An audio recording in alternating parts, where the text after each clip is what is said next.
Dear students, एक बार फिर से मैं अपने चैनल बेसिक इंग्लिश कोचिंग में आप सभी का स्वागत करता हूं। मैं हूं विकास मौर्य और मैंने पिछले वीडियोज़ में आपको क्लास 10th से लेसन नंबर फर्स्ट जो ए लेटर टू गॉड है उसको पढ़ाना शुरू किया था और मैंने, आप स्क्रीन को देख सकते हैं, यहाँ तक आपको पढ़ाया था। तो इसके बाद मैं आपको पढ़ाना चाहता हूँ और मैं आशा करता हूँ कि आज मैं ये लेसन समाप्त कर दूँगा। तो देखिए, यहाँ से फिर मैं आपको पढ़ाना शुरू करता हूँ। Not a leaf remained on the trees. यहाँ पर ये पास्ट इंडेफिनिट है। नॉट ए लीफ, एक भी पत्ता नहीं। नॉट ए लीफ यानी एक भी पत्ता नहीं। रिमेन्ड यानी बचा था, रह गया था। ऑन द ट्रीज यानी पेड़ों पर। पेड़ों पर एक पत्ता भी नहीं रह गया था। द कॉर्न जो अनाज की खेत थी। वाज टोटली यानी पूर्ण रूपेण, पूरी तरह से। डिस्ट्रॉयड यानी नष्ट हो गई थी, खराब हो गई थी। तो जो अनाज थी, जो फसल थी लेंचो की, वो पूरी तरह से टोटली डिस्ट्रॉयड हो गई थी, खराब हो गई थी, नष्ट हो गई थी। द फ्लावर्स, पुष्प, वेयर गॉन यानी गायब हो गए थे, चले गए थे। फ्रॉम द प्लांट्स यानी पेड़ों से। जो पौधे थे, प्लांट्स थे, उनसे पुष्प चले गए थे, गिर गए थे, निकल गए थे। लेंचोज सोल यानी लेंचो की आत्मा। यहाँ पर आप देख सकते हैं एपॉस्ट्रॉफी का प्रयोग हुआ है। लेंचो सजीव चीज़ है, लिविंग थिंग है, इसलिए यहाँ पर एपॉस्ट्रॉफी का प्रयोग किया गया है, जैसा आप देख सकते हैं। लेंचोज सोल, लेंचो की आत्मा, वाज फील्ड भरी थी विथ सैडनेस यानी दुख से। सैडनेस मीन्स होता है दुख। लेंचो की आत्मा दुख से भरी थी। When the storm had passed, he stood in the middle of the field and said to his sons. When मतलब जब। When means जब। ये एडवर्ब क्लॉज का कंजक्शन है। यहाँ पर इसका अर्थ होगा जब। The storm यानी तूफान, had passed यानी गुजर गया। He stood वो खड़ा हो गया। In the middle यानी मध्य में, बीच में। Of the field यानी खेत के। तो जब तूफान गुजर गया, तूफान बीत गया, तो वो खेत के मध्य में, बीच में खड़ा हो गया। And said to his sons, और अपने पुत्रों से कहा। यहाँ पर भी आप देख सकते हैं पास्ट इंडेफिनिट टेंस है। तो जब तूफान गुजर गया, बीत गया, तो वो खेत के मध्य में खड़ा हो गया, या खड़ा होकर कह सकते हैं, खड़े होकर उसने अपने पुत्र से कहा। ए प्लेग, प्लेग का मतलब होता है महामारी। ऑफ लोकस्ट यानी टिड्डियों की। टिड्डियों की एक महामारी उड। यहाँ पर पेज थोड़ा नेक्स्ट करना पड़ेगा, तो हम अगले पेज पर आते हैं।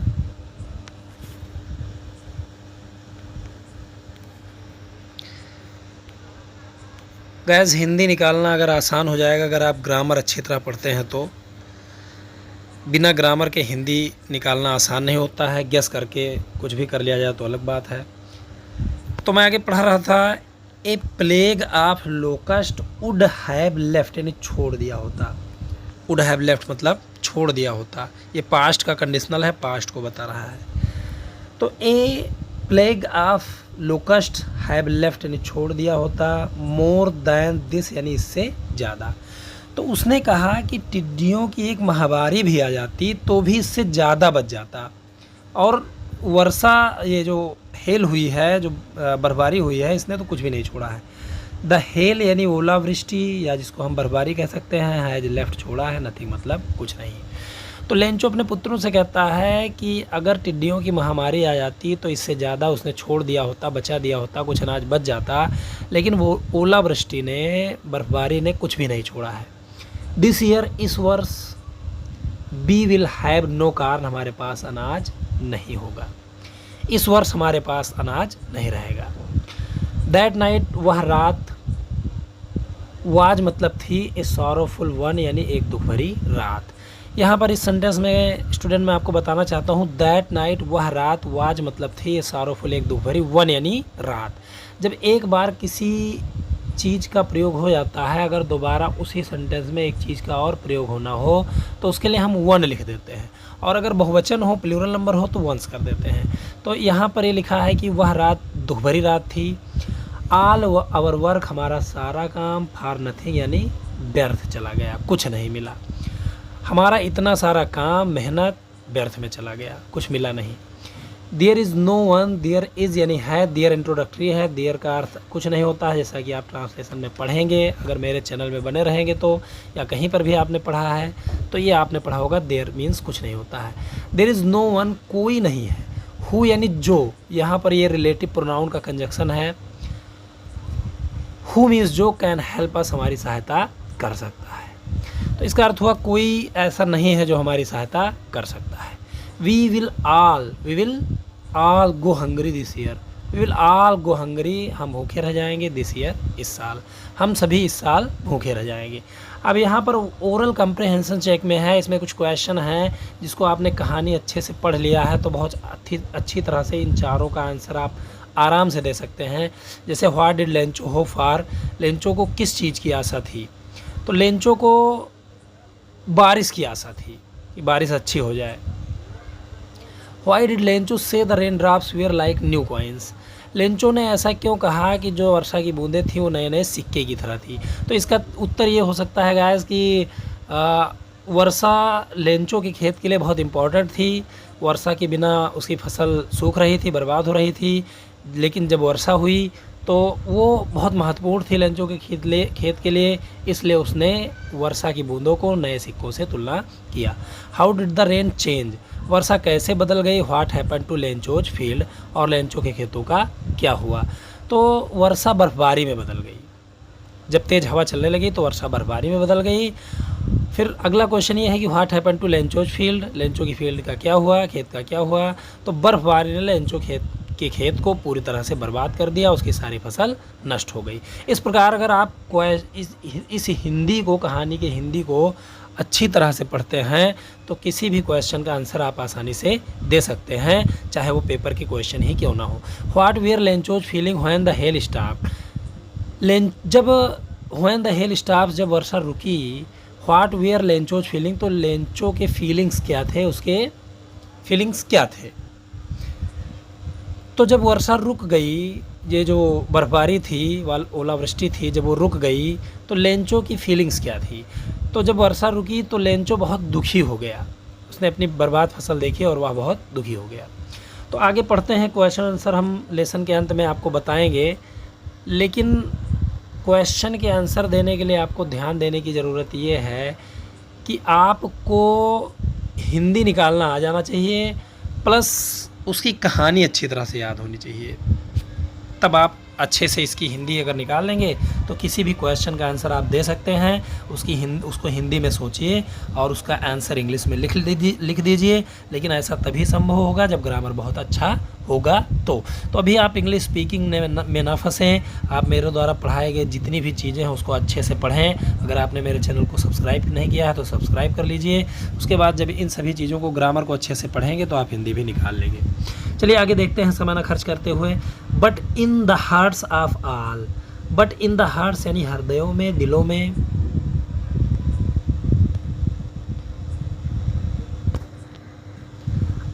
बट इन द हार्ट्स यानी हृदयों में, दिलों में। ऑफ ऑल सभी के, हु लिव्ड जो रहते थे। इन दैट सॉलिटेरी हाउस उस एकांत घर में। सॉलिटेरी मतलब एकांत, सुनसान। हाउस यानी घर में। In the middle of the valley यानी घाटी के मध्य में। मिडिल मतलब मध्य होता है, ऑफ द वैली यानी घाटी। तो उस घाटी के बीच में, मध्य में, उस एकांत में रहने वाले सभी लोगों के हृदयों में देयर वाज थी ए सिंगल होप, एक आशा, एकमात्र आशा। वो आशा क्या थी? हेल्प फ्रॉम गॉड यानी ईश्वर से सहायता की आशा। तो उन सभी के हृदयों में, जो उस घाटी के बीच में उस एकांत घर में रहते थे, उन सभी के हृदयों में एकमात्र आशा थी, एक आशा थी। वो आशा थी ईश्वर से सहायता की आशा।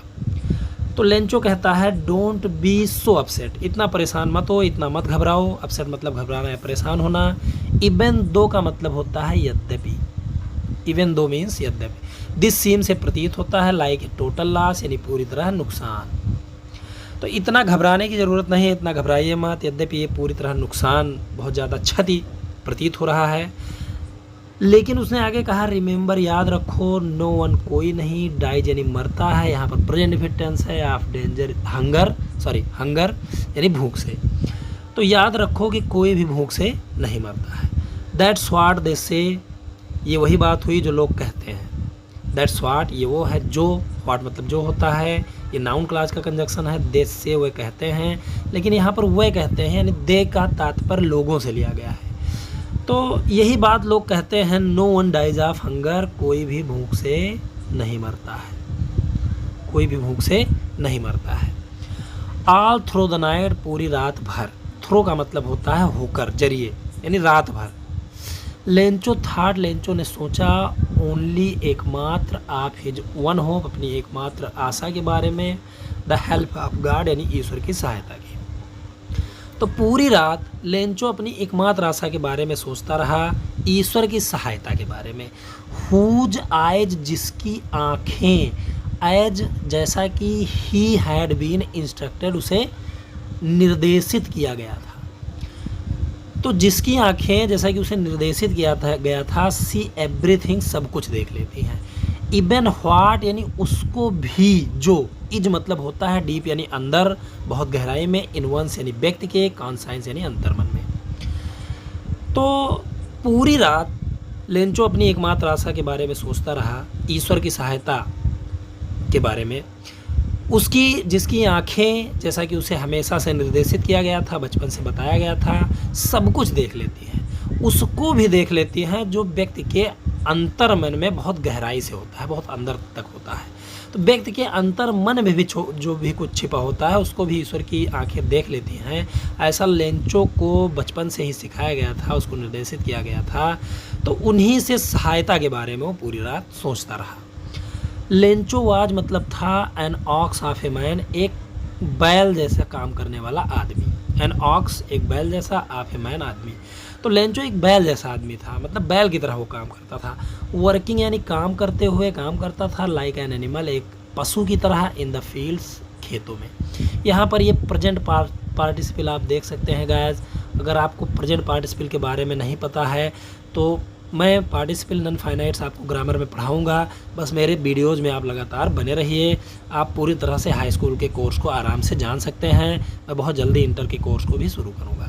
तो आगे बढ़ते हैं। लेंचो एक बैल की तरह का व्यक्ति था, एकदम ऑक्स की तरह का आदमी था, खेतों में काम करते हुए, एक पशु की तरह काम करते हुए। बट स्टिल, लेकिन तो भी, तब भी, ही न्यू, वो जानता था, हाउ टू राइट, कि कैसे लिखा जाता है। लिखना उसको आता था, लेकिन तब भी उसको लिखना आता था।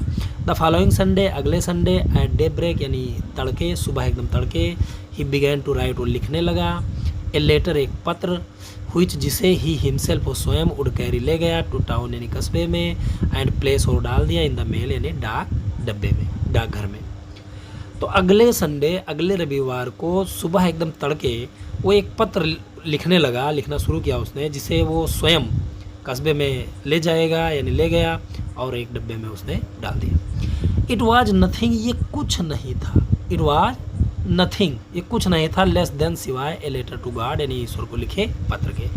ये ईश्वर को लिखे पत्र के सिवाय और कुछ भी नहीं था। तो कहने का मतलब ये हुआ कि ईश्वर को लिखा एक पत्र था ये। फिर आगे आशा मैं करता हूँ कि ये पैसेज आपको समझ में आ गया। आगे देखिए, गॉड, ही रोट, उसने लिखा, ही रोट, उसने लिखा, गॉड, भगवान, परमात्मा। If you don't help me, यहाँ पर ये आप देख सकते हैं कंडीशनल सेंटेंस है। कंडीशनल सेंटेंस में इफ़ के बाद हमेशा प्रेजेंट इंडेफिनिट टेंस आना चाहिए। कुछ और भी नियम है कंडीशनल सेंटेंस में, ग्रामर में आपको पढ़ाऊंगा तो जान जाएंगे। लेकिन इफ़ के बाद प्रेजेंट इंडेफिनिट टेंस है तो उसे फ्यूचर में भी हिंदी निकाल सकते हैं। इफ़, यदि, यू डोंट हेल्प, आप सहायता नहीं करते हैं, मी मतलब मेरी, अगर आप मेरी सहायता नहीं करते हैं या नहीं करोगे, माई फैमिली, मेरा परिवार, एंड आई, और मैं, विल गो यानी जाएंगे, हंगरी यानी भूखे। भूखे जाएंगे का तात्पर्य हुआ भूखे रह जाएंगे। दिस ईयर यानी इस साल। तो उसने लिखा, परमात्मा, भगवान, अगर आप मेरी सहायता नहीं करोगे तो मेरा परिवार और मैं इस साल भूखा रह जाएंगे। फिर आगे उसने कहा, आई नीड, मुझे आवश्यकता है, 100 पेसोस की, इन ऑर्डर टू यानी के लिए होता है इसका मतलब, इन ऑर्डर टू मतलब के लिए, टू सो यानी बोने के लिए, माई फील्ड अपने खेतों को। तो मुझे अपने खेतों को बोने के लिए 100 पेसोस की ज़रूरत है। एंड टू लिव और जीने के लिए अनटिल जब तक कि नहीं द क्रॉप यानी फसल कम्स मतलब उग जाती है, जब तक कि नई फसल नहीं आ जाती है। बिकॉज क्योंकि द हेल स्टोन्स यानी ओलावृष्टि ने यानी बर्फबारी ने। तो उसने कहा मुझे अपने खेतों को दोबारा बोने के लिए और जब तक नई फसल उग नहीं जाती है तब तक जीने के लिए 100 पेसोस की ज़रूरत है। 100 पेसोस उसने मांगा था लेटर में, उसने कहा 100 पेसोस की ज़रूरत है क्योंकि ओलावृष्टि ने, यहाँ पर लिख के यहाँ पर डॉट डॉट डॉट कर दिया गया है क्योंकि इसके आगे की कहानी हम जानते हैं कि ओलावृष्टि ने उसके फसल को नष्ट कर दिया था और उसके पूरा अनाज, उसका जो खेत था वो बर्बाद हो गया था। उसके पास खाने के लिए नहीं है, इसलिए वो पत्र लिखता है भगवान को, ऐसी उसकी श्रद्धा होती है कि भगवान उसकी मदद करेंगे। चलिए आगे बढ़ते हैं समय ना खर्च करते हुए। ही रोट, उसने लिखा टू गॉड यानी भगवान को, परमात्मा को यानी ईश्वर लिखा, ऑन द इन्वेलप यानी लिफाफे पर। इन्वेलप का मतलब होता है लिफाफा। वर्ड मीनिंग आपको बहुत याद होना चाहिए। तो उसने लिफाफे पर टू गॉड लिखा, पुट द लेटर यानी पत्र को रख दिया, इनसाइड यानी अंदर, एंड स्टिल और अब भी ट्रबल्ड यानी परेशान था, बेंड मतलब चला गया, टू टाउन यानी कस्बे में। तो उसने लिफाफे पर टू गॉड लिखा, पत्र को अंदर डाला और अभी थोड़ा सा परेशान था, लेकिन वो कस्बे में चला गया, कस्बे की ओर चल दिया। At the post office, post office यानी पोस्ट ऑफिस पर ही प्लेस्ड, उसने लगाया ए स्टैम्प, एक स्टाम्प, ऑन द लेटर यानी पत्र पर, एंड ड्राफ्ट और डाल दिया, इट मतलब इसे, इनटू द मेल बॉक्स यानी डाक डब्बे में। तो वहाँ पोस्ट ऑफिस में, कार्यालय में उसने लेटर पर एक स्टैम्प प्लेस किया, लगा दिया और उसको डाक डब्बे में डाल दिया। फिर ये पैसेज आप देख लीजिए, इन पैसेजेस को आप बहुत अच्छी तरह से पढ़ते जाइए। हिंदी आपको अच्छे से याद होना चाहिए और जब हिंदी याद हो गई तो उन क्वेश्चन का आंसर जो इसके बाद दिए गए हैं उनका जब मैं बताऊंगा तो आसानी से आप उसका आंसर लिख सकते हैं बिना याद किए हो, ये मेरी गारंटी है। वन ऑफ द एम्प्लॉयज यानी कर्मचारियों में से एक, ऑफ मतलब कभी कभी में से भी हो जाता है। वन ऑफ द एम्प्लॉय यानी कर्मचारियों में से एक हुआ जो था, ए पोस्टमैन एक डाकिया, एंड आल्सो हेल्प्ड और सहायता भी करता था, एट द पोस्ट ऑफिस यानी पोस्ट ऑफिस में। बेंड टू हिज बॉस, अपने बॉस के पास गया, बेंड मतलब गया, टू हिज बॉस यानी अपने बॉस के पास, लाफिंग हंसते हुए, हर्टली यानी खुले दिल से, एंड सोड और दिखाया ही मतलब उसे, द लेटर यानी पत्र, टू गॉड यानी ईश्वर को लिखा हुआ। तो कर्मचारियों में से एक जो एक डाकिया भी था और पोस्ट ऑफिस पर सहायता भी किया करता था, वो अपने बॉस के पास खुले दिल से हंसते हुए गया और उसने ईश्वर को लिखा हुआ पत्र उसे दिखाया। नेवर इन हिज कैरियर, अपने करियर में कभी नहीं, एज ए पोस्टमैन एक डाकिए के रूप में, हैड ही नोन उसने जाना था, देखा था, दैट एड्रेस ये पता। तो अपने पूरे कैरियर में, एक डाकिए के रूप में अपने पूरे कैरियर में उसने ऐसा पता कभी नहीं जाना था, ऐसा पता कभी नहीं देखा था। द पोस्ट मास्टर, जो पोस्ट मास्टर था, ए फैट एक मोटा सा, एमिबल का मतलब होता है हंसमुख, एमिबल का मतलब हंसमुख, खुशदिल। तो पोस्ट मास्टर जो एक मोटा सा हंसमुख, चलिए पेज को यहाँ पर हम पलटते हैं, आगे जो पैसेज है वो अब देख सकते हैं। कहानी थोड़ी सी है लेकिन मैं आज ये सोच रहा हूँ कहानी ख़त्म कर दूँ। तो ए फैट एमिबल पोस्ट मास्टर, ए फैट एमिबल फेलो, फेलो मतलब व्यक्ति, आल्सो ब्रोक आउट, भी ब्रोक आउट लाफिंग यानी हंस पड़ा, जोर जोर से हंस पड़ा। तो जो पोस्ट मास्टर था वो मोटा था, थोड़ा हंसमुख व्यक्ति था, वो भी हंस पड़ा, बट ऑलमोस्ट लेकिन लगभग, लेकिन तुरंत, ऑलमोस्ट यानी लगभग, इमीडिएटली यानी तुरंत, लेकिन लगभग तुरंत, ही टर्न सीरियस, वो गंभीर हो गया। एंड टैपिंग और थपथपाते हुए, यहाँ पर भी पार्टिसिपल है, नॉन फाइनाइट से, आप ग्रामर अच्छे से पढ़ेंगे तो इन चीज़ों को जान जाएंगे। The later on his desk यानी अपने डेस्क पर लेटर को थपथपाते हुए, कमेंटेड यानी टिप्पणी किया, बोला। तो पोस्ट मास्टर जो एक मोटा सा हंसमुख व्यक्ति था वो भी ज़ोर ज़ोर से हंसने लगा, हंस पड़ा, लेकिन लगभग तुरंत ही वो सीरियस हो गया, गंभीर हो गया और अपने पत्र को डेस्क पर थपथपाते हुए उसने टिप्पणी की, आगे कहा, व्हाट फेथ, क्या विश्वास है, कितना शानदार विश्वास है। व्हाट फेथ का मतलब क्या विश्वास है, यहाँ पर एक्सक्लेमेटरी सेंटेंस है। आई विश मेरी इच्छा है, काश, आई विश का मतलब मेरी इच्छा है या काश, आई हैड फेथ मेरे पास ऐसी श्रद्धा होती, ऑफ द मैन इस आदमी की, हु रोड जिसने लिखा दिस लेटर इस पत्र को। तो उसने तुरंत सीरियस होकर कहा कि कितना बड़ा विश्वास है, कितनी श्रद्धा है ईश्वर में, काश मेरे पास इस आदमी की तरह विश्वास होता जिसने इस पत्र को लिखा। स्टार्टिंग अप यानी सीधा शुरू कर दिया एक करस्पॉन्डेंस यानी पत्राचार। करस्पॉन्डेंस का मतलब होता है पत्राचार, पत्राचार करना, पत्र व्यवहार करना विद गॉड यानी ईश्वर से। तो उसने कहा काश मेरे पास इस पत्र को लिखने वाले व्यक्ति की तरह ही श्रद्धा हो जाए, विश्वास हो जाए। इसने सीधा ईश्वर से ही पत्र व्यवहार करते हुए पत्र लिख दिया, पत्राचार शुरू कर दिया। तो मैं आशा करता हूँ ये पैसेज आपको समझ में आया है। आगे मैं बढ़ता हूँ बिना समय गंवाए हुए, लेकिन मैं इसके बीच में आपसे निवेदन करता हूँ कि आपने अगर मेरा चैनल को सब्सक्राइब नहीं किया है तो सब्सक्राइब कर लीजिए। बगल में बेल आइकन जो बनी है उसको आप टैप कर दीजिए, उसको आप दबा दीजिए ताकि मेरे आने वाले वीडियोज़ आपको मिल सके। तो आगे बढ़ते हैं। सो इसलिए इन ऑर्डर नॉट टू सेक यानी ना डिगाने के लिए, द राइटर्स फेथ यानी लेखक के विश्वास को, इन गॉड यानी ईश्वर में। तो इसलिए ईश्वर में लेखक के विश्वास को ना डिगाने के लिए, हिलाने के लिए, कहने का मतलब इसलिए वो चाहता था ईश्वर में उसका जो विश्वास है लेखक का वो हिले नहीं, डिगे नहीं, वो बना रहे।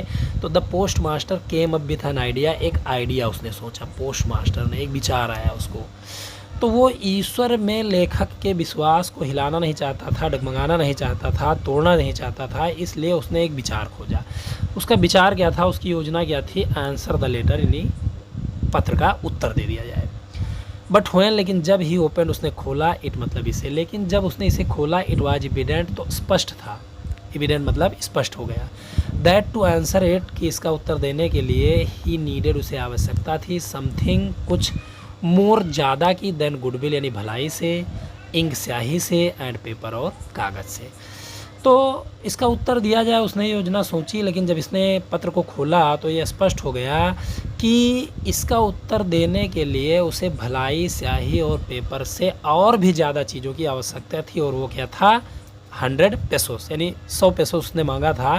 तब इसको पता चला कि हाँ 100 पेसोस भी वो मांग रहा है। बट ही स्टक, लेकिन वो अड़ा रहा, टू हिज रेजोल्यूशन यानी अपने निष्कर्ष पर, अपने निर्णय पर। लेकिन वो अपने निर्णय पर अड़ा रहा। वो उसने सोचा कि नहीं, मुझे उत्तर देना ही देना है किसी भी तरह, चाहे मुझे पैसे इकट्ठा करना पड़े। ही आस्क फॉर, उसने मांगा, आस्क फॉर मतलब मांगना होता है, मनी यानी धन, फ्रॉम हिज एम्प्लॉयज अपने कर्मचारियों से। उसने अपने कर्मचारियों से कुछ पैसे मांगा। ही हिमसेल्फ, उसने स्वयं, गेव यानी दिया, पार्ट ऑफ हिज सैलरी यानी अपने वेतन का भाग, तो उसने अपने वेतन का कुछ भाग भी दिया। एंड सेवरल फ्रेंड्स, और कई मित्र ऑफ हिज यानी उसके, वीर ओब्लाइज्ड यानी आभारी हुए, कहने का मतलब उन्होंने स्वीकार किया, टू गिव समथिंग कुछ ना कुछ देने के लिए, for an act of charity यानी इस दान के कार्य के लिए, एन एक्ट ऑफ चैरिटी यानी दान के कार्य के लिए। तो वो अपने रेजोल्यूशन पे अड़ा रहा, अपने निर्णय पर अड़ा रहा। उसने अपने कर्मचारियों से कुछ पैसे मांगे, उसने अपने वेतन का भी कुछ भाग दिया, और उसके कुछ मित्र भी इस दान के कार्य के लिए कुछ ना कुछ देने के लिए आभारी हुए। उन्होंने स्वीकार किया कि चलो हम पैसा दे देंगे। तो आगे देखते हैं। इट वाज इम्पॉसिबल यानी असंभव था। इट वाज इम्पॉसिबल, इम्पॉसिबल मतलब सभी लोग जानते हैं। इट वाज इम्पॉसिबल असंभव था, फॉर हिम उसके लिए, टुगेदर इकट्ठा करना, टुगेदर साथ साथ, एक साथ, द 100 पेसोस यानी 100 पेसोस। तो पीछे से हिंदी निकालते हैं। आज एक चीज़ ध्यान रखना कि उसके लिए, फॉर हिम यानी उसके लिए 100 पेसोस एक साथ इकट्ठा करना असंभव था, और सहायक क्रिया लास्ट में चली जाएगी। सो ही वाज एबल, इसलिए वह योग्य हुआ, सक्षम हुआ, टू सेंड यानी भेजने में, द फार्मर यानी किसान को, ओनली केवल, ए लिटिल थोड़ा सा, मोर दैन यानी ज़्यादा, हाफ यानी आधे से। तो इसलिए वह किसान को आधा से थोड़ा सा ज़्यादा भेजने में सफल हुआ, यानी उसने 70 पेसोस भेजे थे। तो उसके लिए एक साथ 100 पेसोस भेजना असंभव था, इसलिए वो किसान को आधे से थोड़ा ज़्यादा भेजने में सक्षम हुआ, योग्य हुआ। ही पुट, उसने रखा, द मनी यानी पैसे को, इन एन एनवेलप यानी एक लिफाफे में, एड्रेस यानी पता डाला, टू लेंचो यानी लेंचो का, एंड विथ इट और इसके साथ, लेटर एक पत्र, कंटेनिंग जिसमें शामिल था, only a single word as a signature यानी हस्ताक्षर के रूप में केवल एकमात्र शब्द गॉड, भगवान के। तो उसने पैसे को लिफाफे में डाला, रुपए को लिफाफे में डाला, लेंचो का पता उसमें डाला और उसमें केवल एक पत्र जो एक हस्ताक्षर के रूप में एकमात्र शब्द था भगवान, यानी उसने भगवान का जो है सिग्नेचर बना दिया था। अब यहाँ पर ओरल कंप्रेहेंशन चेक है, तो इसमें गाइस आप बहुत अच्छी तरह से अगर आप कहानी पढ़ रहे हैं तो मुझे आशा है कि आप आसानी से इसका उत्तर आप हिंदी में सोच सकते हैं। Who are what did Lencho have faith in. Who यानी किस में और किस व्यक्ति में और किस चीज़ में लेंचो को विश्वास था। तो लेंचो को ईश्वर में विश्वास था, ये इसका उत्तर हुआ। इसको आप आराम से लिख सकते हैं। व्हाट डिड ही डू, उसने वो क्या किया, उसने ईश्वर को पत्र लिखा जिसमें उसने उनसे कुछ पैसा मांगा, 100 पेसोस मांगा। इस तरह आप बनाकर लिख सकते हैं। हु रीड द लेटर, पत्र को किसने पढ़ा, तो पत्र को डाकिये ने पढ़ा और उसके बाद उसने अपने बॉस को भी वो पत्र दे दिया। What did the post master do then, तब पोस्ट मास्टर ने उसके बाद क्या किया, पोस्ट मास्टर ने लेंचो को पत्र लिखने का उसके पत्र का उत्तर देने का निर्णय किया। इस तरह से आप बना के लिख सकते हैं। ये मैंने आपको शॉर्टकट में बता दिया है, लेकिन जब ये लेसन ख़त्म हो जाएगा तो मैं आपको विस्तार से इन क्वेश्चन के और आगे जो क्वेश्चन दिए हैं उसके आंसर मैं आपको बताऊंगा। तो आगे देखते हैं समय खर्च ना करते हुए। द फॉलोइंग संडे, अगले रविवार को लेंचो आ गया ए बिट यानी थोड़ा सा, अर्लियर यानी जल्दी, देन यूजुअल यानी सामान्य से। टू आस्क पूछने के लिए, इफ़ की क्या, इफ़ मतलब की क्या भी होता है। देयर वाज था ए लेटर एक पत्र, फॉर हिम यानी उसके लिए। तो अगले रविवार को लेंचो थोड़ा सा सामान्य से थोड़ा सा जल्दी आ गया ये पूछने के लिए कि क्या उसके लिए कोई पत्र आया है, क्या उसके लिए कोई पत्र था। इट वाज द पोस्टमैन यानी डाकिया ही था, हिमसेल्फ यानी स्वयं। हु हैंडेड, इसने पकड़ा दिया, द लेटर यानी पत्र को, टू हिम यानी उसे। व्हाइल जबकि, द पोस्ट मास्टर यानी जो पोस्ट मास्टर था, एक्सपेयरिंग यानी अनुभव लेते हुए, द कंटेंटमेंट यानी संतुष्टि का, आप मैन एक ऐसे आदमी की, हु हैज परफॉर्म जिसने किया था, एक गुड डीड एक अच्छा काम, लुक्ड यानी देख रहा था, ऑन फ्रॉम हिज ऑफिस यानी अपने कार्यालय से। ये थोड़ा बड़ा सेंटेंस है लेकिन हम इसकी हिंदी निकालते हैं कि ये डाकिया स्वयं था जिसने उसको पत्र पकड़ा दिया, जबकि जो पोस्ट मास्टर था वो किसी एक ऐसे व्यक्ति की संतुष्टि का अनुभव लेते हुए जिसने एक अच्छा काम किया था, अपने कार्यालय के दरवाजे से खड़ा होकर वहाँ से देख रहा था। इसको साधारण भाषा में मैं आपको बताता हूँ कि डाकिया वहाँ पर स्वयं था, उसने लेंचो को पत्र पकड़ा दिया और पोस्ट मास्टर जो है किसी ऐसे आदमी की संतुष्टि का अनुभव ले रहा था जिसने एक अच्छा काम किया हो और अपने कार्यालय के ऑफिस के डोर से, दरवाजे से वो देख रहा था कि आखिर लेंचो जब पत्र पाता है तो क्या करता है। आगे देखते हैं। लेंचो शोड, लेंचो ने दिखाया, नॉट द स्लाइटेस्ट सरप्राइज, जरा भी आश्चर्य नहीं। स्लाइटेस्ट मतलब जरा सा भी, सरप्राइज मतलब आश्चर्य। ऑन सीइंग यानी देखने पर, द मनी यानी पैसा, धन। तो जब लेंचो ने पत्र खोला, उसने पैसा उसमें देखा तो उसको जरा सा भी आश्चर्य नहीं हुआ, उसने जरा सा भी आश्चर्य प्रकट नहीं किया। सच वाज, ऐसा था, हिज कॉन्फिडेंस, उसका विश्वास ऐसा था। तो ये कहानी लेंचो के ईश्वर में अगाध विश्वास को ही दर्शाती है। तो यहाँ से इन सेंटेंसेस से हम देख सकते हैं कि लेंचो को ईश्वर में कितना विश्वास था। बट ही बिकेम एंग्री, बल्कि वो नाराज़ हो गया। बिकेम एंग्री यानी नाराज़ हो गया। व्हेन ही काउंटेड, जब उसने गिना, द मनी यानी पैसा। काउंट मतलब गिनना होता है, यहाँ पर पास्ट इंडिफिनिट्स है। लेकिन जब उसने पैसा गिना तो नाराज़ हो गया। क्यों नाराज़ हुआ? गॉड यानी भगवान, कुड नॉट हैव मेड, नहीं कर सकता था, ए मिस्टेक यानी गलती। भगवान तो गलती कर नहीं सकता था। नार कुड ही हैव डिनाइड, और ना ही वो इनकार कर सकता था। डिनाइड मतलब इनकार कर सकता था। लेंचो को व्हाट ही हैड रिक्वेस्टेड, जिसकी उसने प्रार्थना की थी। प्रार्थना किसकी थी? 100 पेसोस भेजने की, 100 रुपये भेजने की। तो उसने सोचा कि भगवान तो गलती कर नहीं सकता था और ना ही लेंचो को जिस चीज़ की उसने प्रार्थना की थी उससे इनकार कर सकता था। भगवान इनकार कर नहीं सकता था क्योंकि वो भगवान का सच्चा भक्त था। तो ऐसा उसने सोचा। तो इसका मतलब जब कम पैसे पहुँचे हैं तो कुछ गड़बड़ पोस्ट ऑफिस पे हुई है, ऐसा उसका सोचना था। तो यहाँ पे आगे पैसेज में देखते हैं। इमीडिएटली यानी तुरंत। लेंचो बेंट अप यानी लेंचो गया, टू द विंडो यानी खिड़की पर, टू आस्क फॉर यानी मांगने के लिए, पेपर एंड इंक पेपर और स्याही। तो तुरंत लेंचो जो है विंडो पर, खिड़की पर पेपर और स्याही मांगने के लिए गया। On the public writing table, यानी सार्वजनिक, पब्लिक का मतलब सार्वजनिक, राइटिंग यानी लिखने की, टेबल यानी मेज पर, सार्वजनिक लिखने की मेज पर ही स्टार्टेड, उसने शुरू कर दिया, टू राइट यानी लिखना, विथ मच रिंकलिंग यानी बहुत ज़्यादा सिकोड़ कर, रिंकल का मतलब होता है सिकोड़ना या सिलवट आ जाना, आप हिज ब्रो यानी अपनी भौहीं को, अपने माथे को, जो माथे पर जो भौं होती है उसको हम ब्रो कहते हैं। तो सार्वजनिक लिखने की मेज पर उसने अपनी भौहीं को, अपने माथे को बहुत ज़्यादा सिकोड़ कर लिखना शुरू कर दिया। काज यानी जो उत्पन्न हुआ था, बाय द एफर्ट यानी प्रयास के द्वारा, ही हैड टू मेक जो उसे बनाना पड़ा था, टू एक्सप्रेस यानी व्यक्त करने के लिए, हिज आइडियाज़ यानी अपने विचारों को। तो सार्वजनिक लिखने की मेज पर उसने अपने माथे को बहुत ज़्यादा सिकोड़ कर, जो उसे अपने आइडियाज़ को, अपने विचारों को व्यक्त करने के लिए बनाना पड़ा था, उसके प्रयास के कारण उभरे हुए थे, उसने लिखना शुरू कर दिया। तो इसको हम सीधे भाषा में समझाते हैं कि सार्वजनिक लिखने वाली मेज पर उसने पत्र लिखना शुरू कर दिया। उसका जो माथा था उस पर सिलवटें आ गई थी, जो उसे अपने विचार को व्यक्त करने के लिए जो प्रयास करना पड़ा था उसके द्वारा उत्पन्न हुए थे। व्हेन ही फिनिश, जब उसने पत्र लिखना समाप्त कर लिया, ही बेंट हो गया टू द विंडो यानी खिड़की पर, टू बाई यानी खरीदने के लिए, एक स्टैम्प हुईच जिसको ही लिक्ड उसने चाटा, लिक का मतलब होता है चाटना, एंड देन एफिक्स्ड और फिर चिपका दिया, लगा दिया। तो यहाँ पे पेज ख़त्म हो गया है, मैं आगे बता रहा हूँ, लेकिन पहले इतनी चीज़ों का हिंदी मैं आपको बताता हूँ।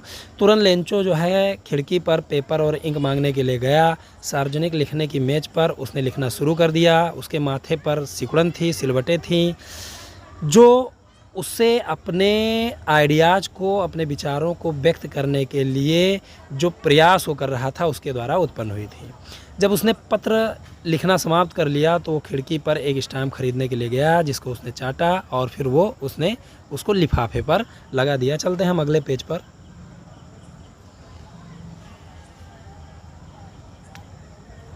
तो कहानी ये ख़त्म होने की कगार पर है। यहाँ पे आप देख सकते हैं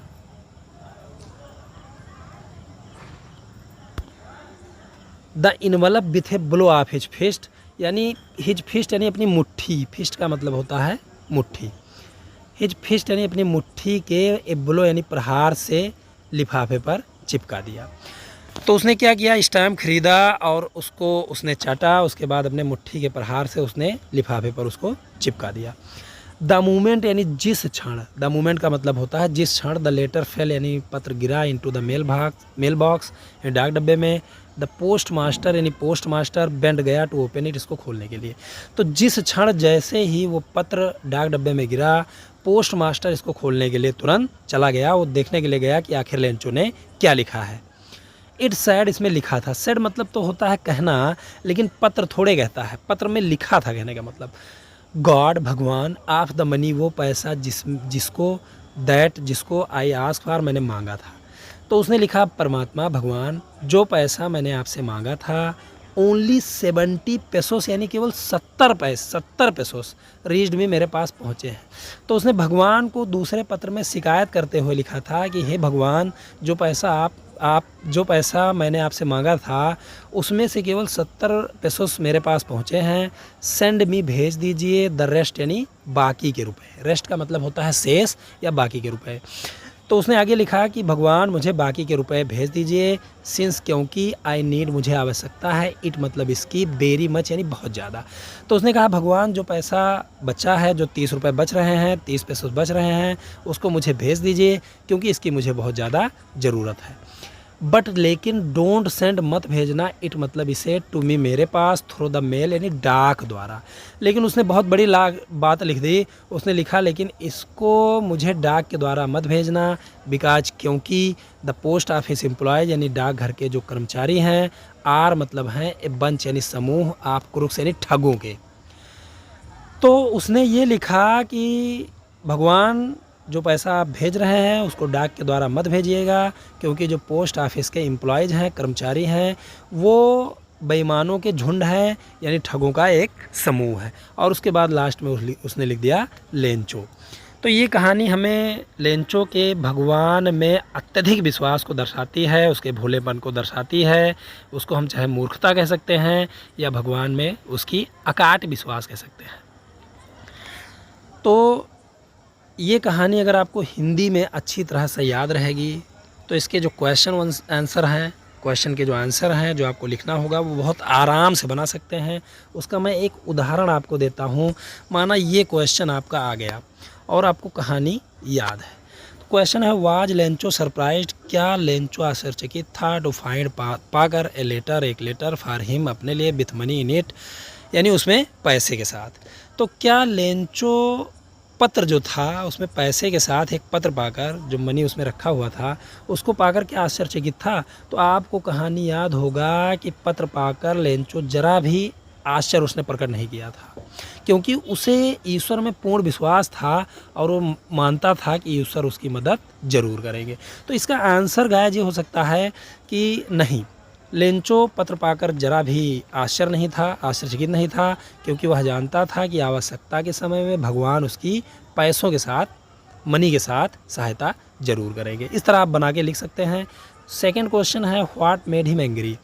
बहुत ही ईजिली आप इसके आंसर बना सकते हैं बिना किसी गाइड की मदद लिए हुए। बस आपको कहानी अच्छी तरह से याद होनी चाहिए हिंदी में, और प्लस ग्रामर आना चाहिए, ताकि जब आप हिंदी में उसका आंसर सोचें तो उसको आराम से इंग्लिश में कन्वर्ट कर सकें। व्हाट मेड, किस चीज़ ने कर दिया, बना दिया है, मतलब उसे एंग्री यानी नाराज़। तो उसे किस चीज़ से नाराज़गी हुई? तो इसका बहुत ही आसान आंसर है। आपने अगर पढ़ा है तो आपको याद होगा कि लेंचो ने जब पैसों को गिना तो उसने 100 के बजाय केवल 70 रुपये उसको मिले, तो इससे वो नाराज़ हो गया। तो इस प्रकार आप हिंदी सोचें और उसका इंग्लिश बना दें तो आप बहुत अच्छी तरह से आंसर लिख सकते हैं। आपको गाइड की सहायता नहीं लेनी पड़ेगी और आराम से इसको आप बना सकते हैं। तो गाइस, इस वीडियो में इतना ही।